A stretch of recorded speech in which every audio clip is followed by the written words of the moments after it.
Okay ဒါကတော့ induction cooker ပေါ့နော် induction cooker ကိုရောက်တော့သူက no power နဲ့ပေါ့နော် no power ဆိုတော့အဲ့ဒါနဲ့ဖွင့်ကြည့်လိုက်တယ်ဖွင့်ကြည့်လိုက်တော့အကုန်လုံးကပြတ်နေပြီပေါ့နော်အကုန်လုံးပြတ်နေပြီဒီ component တွေအကုန်လုံးဒီတန်ကြီးတွေတက်ပြီးတော့ဆွေးနေပြီပေါ့နော်ဆွေးနေပြီပြီးတော့ဒီဝါယာကြိုးတွေပါတယ်ဆိုရင်လည်းဆွေးပြီးတော့ပြတ်နေပြီပေါ့နော်ပြတ်နေတော့အဲ့ဒါနဲ့ဒီကျန်တဲ့ဒီ component တွေကတော့လောင်တာပါညာမရှိဘူးဆိုတော့ကျွန်တော်ကတော့ကောင်းတယ်ပဲထင်လိုက်တာပေါ့နော်ကောင်းတယ်ပဲထင်ပြီးတော့ဒီဝါယာကြိုးကိုကျွန်တော်ဖြတ်ထုတ်လိုက်တယ်ဖြတ်ထုတ်ပြီးပြန်ဆက်လိုက်တယ်ပေါ့နော်ဆက်ပြီးတဲ့အချိန်မှာ power ထိုးလိုက်တဲ့အခါကျတော့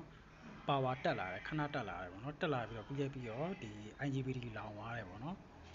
အဲ့တော့ IGBT လောင်သွားတယ်ဆိုတော့ဒါ short ရှိလို့ပေါ့နော် short ရှိတယ်ဆိုတော့ကျွန်တော်ပြန်စစ်ကားတော့မယ်ဆိုတော့အဲ့နဲ့ဒီ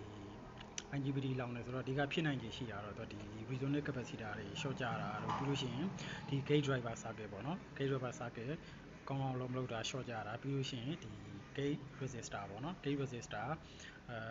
ဒီမကောင်းတော့တာတို့ပေါ့နော်အဲ့ဒီဟာတွေအကြောင်းဖြစ်နိုင်တယ်ဆိုတော့အဲ့ဒါနဲ့ကျွန်တော်ပြန်စစ်မယ်ဆိုပြီးတော့လိုက်စစ်တာပေါ့လိုက်စစ်တဲ့အခါကျတော့ဒီ gate resistor တွေပါတယ်အားလုံးကောင်းတယ်ဒီ resonant capacitor တွေပါတယ်အကုန်ကောင်းတယ်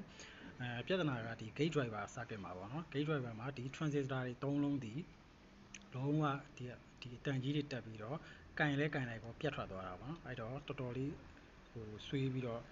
အလုံးမလုံးတဲ့ပုံစံပေါ့ဗျာအဲ့တော့ကျွန်တော်ဒီ transistor ဒီ3လုံးကိုလဲလိုက်တယ်နောက်ပြီးတဲ့အခါကျတော့သူ့ရဲ့ဒီ gate ဒီ Zener ပေါ့နော်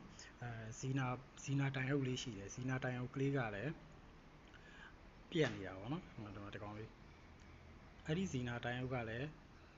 ပြတ်နေတော့ကျွန်တော်မှာ80 volt ကမရှိတော့အဲ့ဒါနဲ့ကျွန်တော်16လားမသိဘူးတွေ့တော့အဲ့ဒါနဲ့တက်ကြည့်လိုက်ရပေါ့နော်တက်ကြည့်ပြီးတော့ဒီ power တွေပါပြန်အောင်ကြည့်လိုက်တော့run လာတယ်ပေါ့နော် run လာတော့ IGBT တော့မတက်ကသေးဘူးလောတဲ့ပစ္စည်းရလည်းရှာလို့မရဘူးပေါ့နော်ရှာလို့မရဘူးဆိုတော့ဒီကျွန်တော်လောတဲ့ IGBT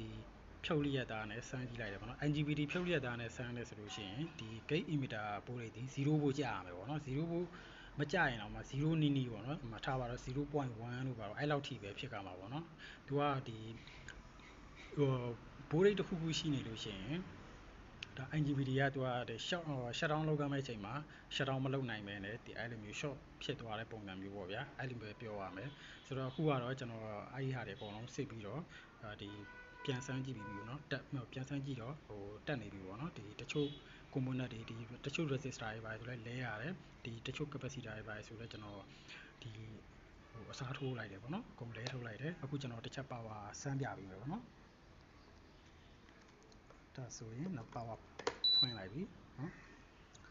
power ဖွင့်လိုက်ပြီ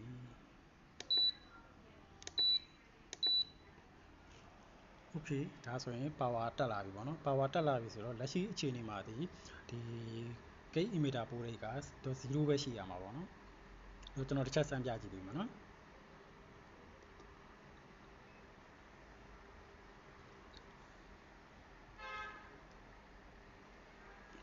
gate emitter ဒီကောင် gate နော်ဒီကောင် gate ဒီကောင် emitter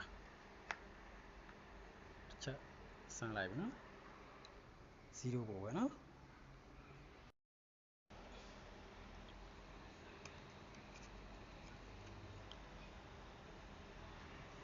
0ပို့